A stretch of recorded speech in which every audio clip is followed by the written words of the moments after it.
3 tahun lalu, tepatnya di episode nomor 23, saya pernah bahas soal industri retail. Waktu itu saya nge-framing retail sebagai salah satu bisnis yang cukup challenging. Hari ini saya punya bahan lagi nih, mau ngomongin retail setelah punya pengalaman lebih panjang lagi di retail. Susahnya apa? Tapi saya juga punya kuncinya, yang kalau dijagain baik-baik harusnya bisnis akan baik-baik aja. Apakah itu? Halo, saya Ignatius Untung, selamat datang di Marketing.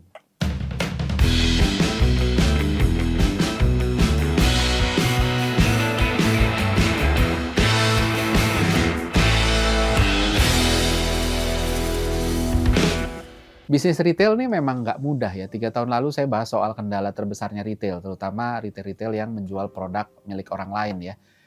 Kayak grocery, department store, supermarket, dan lain sebagainya. Nah, retail semacam itu nggak mudah karena produknya punya orang lain dan retailer, retail tetangga ya, pesaing lah ya, itu kan bisa jual dengan kualitas yang sama. Kalau kita beli apa misalnya keju Kraft di toko A, di Indomaret gitu ya, apa bedanya sama keju Kraft di Alfamart? Sama-sama aja. Sehingga produk nggak selalu bisa jadi pembeda, seringkali nggak jadi pembeda. Kita bisa punya produk advantage ketika kita berhasil approach brand tertentu untuk ngejual produk di tempat kita. Tapi sayangnya ada undang-undang persaingan usaha yang membatasi kita untuk maksa eksklusif di tempat kita, nggak bisa, nggak boleh. Artinya kapanpun toko sebelah, kapanpun kita menjual, toko sebelah pun juga bisa punya produk itu gitu. Begitu dia lihat, kok sana bagus ya, yuk kita ambil juga gitu ya. Dan ya kita nggak jadi punya produk advantage lagi ketika itu terjadi. Nah, kalau bicara soal experience toko, kayaknya juga udah terlalu banyak yang nggak terlalu banyak yang bisa jadi pembeda gitu. Toko relatif mirip-mirip. Kalaupun ada yang bisa unggul, maka cost-nya udah pasti nggak murah. Misalnya gangnya, alley-nya dibikin lebih lega. Kan pada akhirnya akan makan biaya sewa untuk produktif area per meternya jadi naik. Maka dari itu nggak dikit retail yang main harga, main diskon. Karena itu satu-satunya yang bisa dimiliki dan punya dampak secara langsung. Walaupun nggak instan. Sayangnya ini juga bukan sesuatu yang sustain karena ya toko sebelah juga bisa berbalas pantun, bisa adu harga gitu ya. Nah, gimana juga dengan toko retail di mana ini jadi sales channel dari produk kita sendiri. Jadi retailnya itu bukan retail kita jual barang orang gitu. Di satu sisi harusnya produk nggak isu karena produknya punya kita gitu. Jadi kita bisa kontrol semuanya gitu. Jadi harusnya aman lah gitu ya. Produknya unik, punya kita. Tapi masalahnya juga nggak sedikit karena abis itu ada masalah inventory, inventory management, supply planning, dan lain sebagainya. Nah, penemuan ini salah satunya ke-trigger dari pengamatan saya pada kasus minimarket versus hypermarket gitu ya. Seperti kita ketahui bahwa Indomaret, Alfamart, dan Family Mart nggak berhenti buka toko di mana-mana. Jumlahnya udah puluhan ribu, bukan cuma ribuan tapi puluhan ribu. Sementara hypermarket seperti Transmart, Goro, Hypermart, terus-terusan ngurangin jumlah outletnya. Spekulasinya banyak, ada yang bilang orang nggak belanja bulanan lagi, tapi pindah ke belanja mingguan. Jadi orang nggak ke hypermarket lagi dan pindah ke minimarket. Ya mungkin benar, tapi mungkin juga nggak. Ada juga yang bilang bahwa orang sekarang makin malas dan cari yang convenience saja, yang dekat rumah deh, makanya pindah ke minimarket. Ya nggak bisa dibantah juga, tapi juga nggak bisa dibilang bahwa itu poin pentingnya. Tapi rumus yang paling dasarnya yang harus dipegang orang retail adalah retail is detail. Saya udah tukar pikiran sama banyak banget orang retail yang pengalaman di perusahaan-perusahaan retail besar dan mereka sepakat soal ini. Retail harus detail. Jangan percaya sama orang retail yang cuma pegang angka besaran high level aja. Misalnya apa? Kalau ketemu misalnya numbers gitu ya, target gitu ya. Dia cuma punya target atasnya, salesnya sekian ya, per bulan sekian ya, nggak bisa. Tapi harus ada breakdown-nya, per brand-nya gimana, per departemennya gimana. Kalau misalnya di fashion gitu ya, per cutting, per size, per desain kategori, per price tiering, bahan dan seterusnya.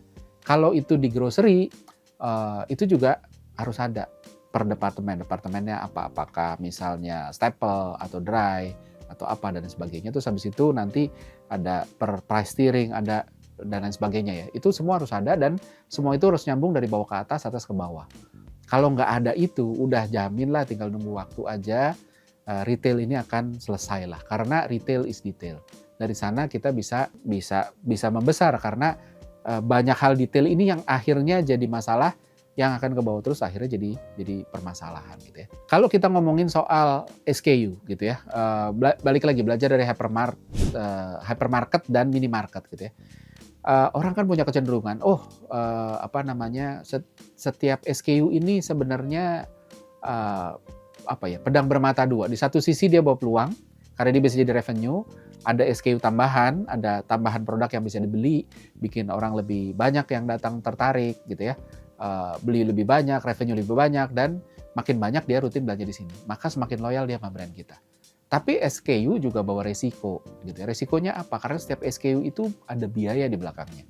Biaya apa? Biaya untuk bikin, kalau ini retailnya punya kita, COGS. Akan makan working capital, kan harus dibayar, harus diproduksi. Iya kalau laku. Makin banyak SKU-nya, makin banyak uang yang harus dikeluarin. Biaya logistik ke warehouse, dari warehouse ke toko, belum lagi mutasi dari satu toko ke toko lain. Makin banyak SKU, makin gede biaya logistik. Biaya warehouse juga untuk nyimpen barang, baik warehouse di pusat maupun warehouse toko. Makin banyak SKU, makin banyak space warehouse yang dibutuhin. Belum lagi biaya display. Tiap meter display area di toko kan ada biayanya. Makin banyak SKU-nya, makin banyak tempat display yang dibutuhin. Belum lagi media display-nya, rak-nya, showcase-nya, dan lain sebagainya. Jadi seringkali juga retail itu terus stuck karena termasuk yang hypermarket ya. Kenapa? Karena mereka nyediain SKU banyak sekali. Ya kan? Terus habis itu kan butuh space. Tapi nggak dihitung productivity produk ini, karena kan ini ada biayanya, biaya display-nya berapa, itu oke apa enggak? ROI-nya bagus apa enggak. Belum lagi biaya marketing. Tiap SKU itu baiknya di marketing. Ngapain punya SKU kalau ujung-ujungnya nggak di marketingin. Dan makin banyak SKU, makin banyak biaya marketing yang harus disiapin. Gimana kalau mau terjual kalau nggak di marketingin, kan gitu. Belum lagi biaya diskon. Begitu barang serapannya lambat, perlu didorong supaya laku. Dan di sana kita pakai diskon. Supaya apa? Supaya ketika barangnya laku, space-nya bisa diisi stok baru atau barang baru yang lebih produktif gitu. Dan semakin banyak SKU-nya, semakin banyak biaya diskon yang harus disiapin. Begitu juga dengan biaya waste. Biaya waste apa sih? Banyak produk yang ada kadaluarsanya. Apapun itu. Kalau ngomong fresh groceries, waste-nya tuh cepet banget. Life cycle-nya 3 hari. 3 hari udah langsung kadaluarsa. Kalau produk-produk FMCG mungkin 2 tahun, 3 tahun. Gitu kan. Produk fashion juga sama, ada kadaluarsanya. Dan ini kan pasti ada porsi yang nggak laku dan kita harus hitung di depan berapa sih yang nggak akan terjual, dan itu harus diakomodir sama income yang masuk. Jadi itu biaya juga. Belum lagi juga biaya manpower untuk ngurusin. Makin banyak SKU, makin banyak orang yang dibutuhin untuk ngurusin di warehouse, di toko, di head office untuk mikirin strateginya. Jadi walaupun SKU itu bawa potensi revenue, tapi juga ada resikonya, dan begitu nggak laku meledaklah bom itu ya. Jadi biaya yang harus dikeluarin tanpa menghasilkan revenue ini jadi gede banget gitu. Jadi termasuk jadi sampah nih ketika nggak laku gitu ya. Nah, banyak retailer itu awalnya serakah. Oh, banyakin aja SKU-nya. Karena dengan SKU banyak, revenue nambah. Permasalahannya apakah produknya sesuai dengan kebutuhan orang? Karena kan kebutuhan orang kan ada batasnya, apapun produknya itu ya. Hypermarket pun bisa punya ratusan ribu SKU. Padahal siapa sih yang kalau belanja itu sampai ratusan ribu SKU? Paling banyak juga 100 SKU, nggak sampai 1000 gitu ya. Punya satu SKU kayak roti boy misalnya ya, itu emang bikin potensi revenue-nya terbatas ya. Dia cuma punya satu SKU gitu ya, walaupun sekarang udah nggak satu lagi ya. Tapi kalau mau naikin revenue kan kita, oh ya udah kalau gitu berharap orang belinya 2, belinya 3. Tapi kan nggak semua orang bisa dipaksa gitu. Makanya abis itu orang mulai nambah SKU. Tapi kebayang nggak kalau roti boy punya 2000 jenis roti di satu toko. Siapa yang mau beli roti sebanyak itu? Kayaknya kan nggak ada gitu ya. Nah lalu kita bilang, tapi kan 2000 SKU atau berapapun ribuan SKU itu untuk orang yang beragam gitu. Jadi untuk si SKU A sampai C itu dibeli sama siapa, SKU B sampai E itu yang beli siapa, dan lain sebagainya gitu ya. Nah intinya bukan segmen yang sama ya. Nah tapi balik lagi, ngomongin deterjen aja ada 10 brand misalnya. Emang nggak ada yang beli 10 merek sekaligus ya dalam satu deterjen gitu. Tapi orang kan seleranya beda-beda gitu. Nah pertanyaannya adalah, apakah semuanya laku gitu ya? Apakah ada yang nggak laku? Nah itu kan kita harus tahu, dan untuk tahu mana SKU yang produktif, mana yang enggak, itu harus dari data yang super detail. Maka balik lagi ke konsep awal tadi, retail is detail. Apa iya harus ratusan ribu untuk grocery? Kalau fashion retail misalnya, apa ya harus berapa sih? Harus ratusan, ribuan SKU dan sebagainya. Balik lagi, segmentasinya apa sih? Kok sampai perlu sediain SKU sebegitu lebar? Seolah-olah mau nampung semua segmen, alias nggak punya segmentasi gitu ya. Kalau grocery retail mungkin masih lebih masuk akal karena barangnya punya orang lain. Jadi seringkali ya adu banyak gitu ya. Tapi kalau produk sendiri kayak fashion retail misalnya, jadi kayak nggak punya segmentasi kan gitu. Jadi setiap SKU itu belakangnya itu selalu ada risiko dan biayanya banyak. Kebayang kalau satu toko, jadi punya satu toko banyak SKU, itu artinya banyak masalah. Nah, punya banyak SKU, banyak toko, ya masalah dikali masalah. Gitu. Jadi masalahnya berkali-kali lipat. Dan itu yang bikin hypermarket itu pada tumbang dan minimarket itu banyak yang tumbuh karena lebih mudah untuk memanage produk yang nggak terlalu banyak, yang ya udah yang ini aja, yang inti-intinya aja. Ketimbang harus punya toko 100 gitu ya, oh ya udah kepusingannya dikali 100. Apalagi ketika dia tidak detail, makanya kedetailan itu penting. Nah, retail produk-produk tertentu misalnya kayak fashion ya gitu ya, bahkan lebih susah lagi. Kenapa? Karena produknya adalah produk tren. Selera antara toko yang satu dengan toko yang lain bisa beda. Misalnya kita punya toko di Jakarta sama kita punya toko misalnya di Ambon. Seleranya beda karena ini tren, dan trennya, tren setiap toko itu, setiap kota itu bisa berbeda. Jadi kita harus bisa ngerti dan menyesuaikan selera lokal. Kalau ada 100 toko artinya harus nyesuaiin selera 100 selera lokal. Artinya risikonya lebih tinggi lagi. Beda sama groceries yang walaupun ada beda selera di sisi brand ya, tapi relatif lebih mudah dipetakan lah gitu ya. Nggak serumit cari pattern di fashion retail, di mana customization itu berdasarkan local preference. Belum lagi kalau ukuran tokonya beda-beda, artinya ada rumusan lagi. Kalau misalnya polanya sama, oh ya udah kita cuma mau toko kelipatan 240, jadi 240, 480 dan 960 gitu ya. Kan kita jadi gampang, jadi tinggal pola, oh kalau modulnya 240 begini, kalau 480 gini. Nah, gimana kalau nanti tiba-tiba ada toko ukurannya 550, terus habis itu gimana? Gitu. Jadi emang data detail itu wajib, dan percaya deh sama saya, semua retail yang suffer, yang susah, yang rugi, yang harus menutup tokonya itu udah dijamin datanya, detailnya nggak cukup kuat gitu ya. Nah, belum lagi dari sisi konsumen, kebanyakan SKU ini kan juga akhirnya bikin choice overload. Orang jadi bingung mau pilih, kok pilihannya banyak. Setiap mau ambil pilihan ini takut salah, dan ujung-ujungnya antara nggak jadi beli daripada salah, atau beli yang kecil dulu deh yang harganya nggak terlalu tinggi gitu ya, biar risikonya nggak gede gitu. Nah, inilah yang menurut saya jadi kunci kenapa minimarket terus tumbuh dan hypermarket pelan-pelan menghilang. Karena begitu besar, maka risikonya besar. Level of detailnya juga harus lebih akurat. Sayangnya di skala seperti itu nggak mudah untuk akurat, dan akhirnya mereka mulai tutup satu persatu. Sementara minimarket relatif lebih simple, sehingga setiap toko lebih mudah untuk jadi profitable. Dan ketika profitable, kita pun lebih pede untuk buka outlet baru. Gitu ya. Nah, intinya data itu penting. Jadi retail owner harus gimana? Gitu. Retail yang nggak punya data, mending tutup aja. Lalu set dari ulang dengan data infrastruktur yang rapi. Tanpa data kita nggak bisa analisa SKU mana yang sebenarnya menghasilkan revenue, mana yang sebenarnya jelek bisnis worthiness-nya nih nggak oke gitu ya. Alias ngabisin biaya aja, sementara salesnya segitu-segitu aja. Apapun di dunia ini kan ada paretonya, walaupun nggak harus tepat 80-20, bisa juga 70, 20-10 misalnya gitu ya. Contohnya apa? 20% menu di resto itu contribute to 80% revenue. Resto apapun itu, nggak jauh angkanya dari situ. Begitu juga dengan retail.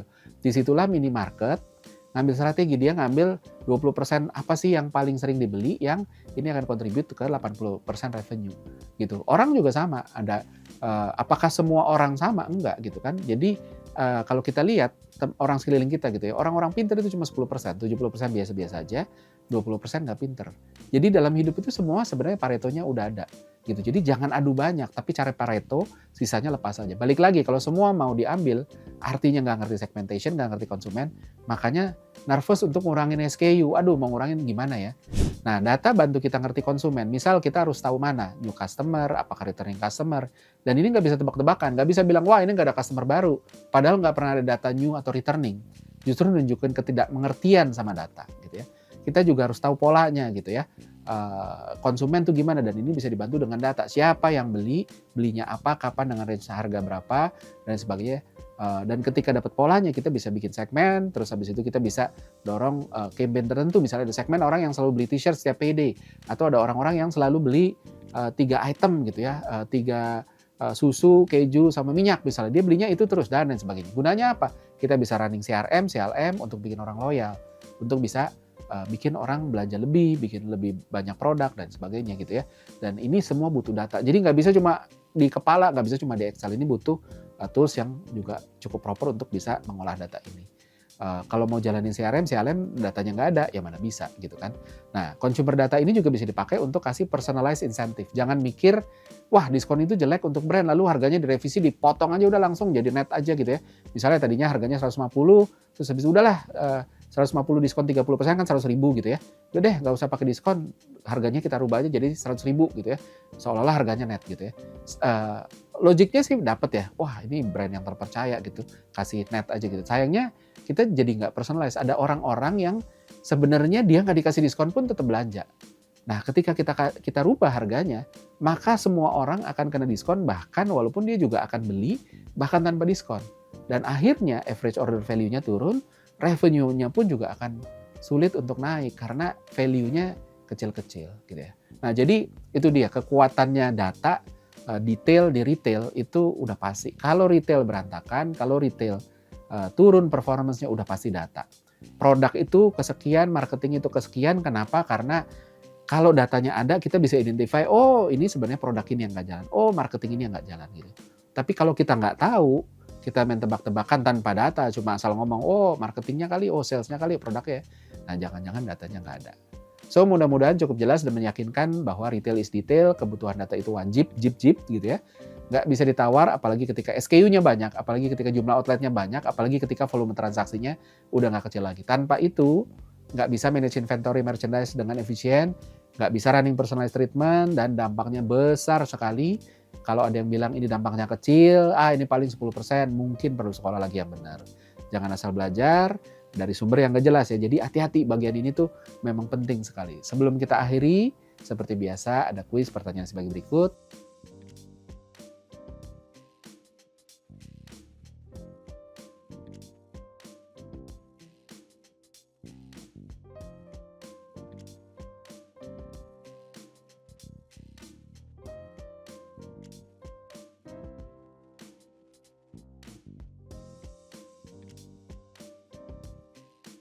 Pemenang dari episode kali ini bisa dilihat di episode selanjutnya. Maka dari itu, terus saksikan Marketing di Marketers TV dan jangan sungkan-sungkan kalau ada yang mau kasih usul, request, atau mau diskusi, konsultasi, tulis saja di komen. Saya Ignatius Untung, pamit undur diri.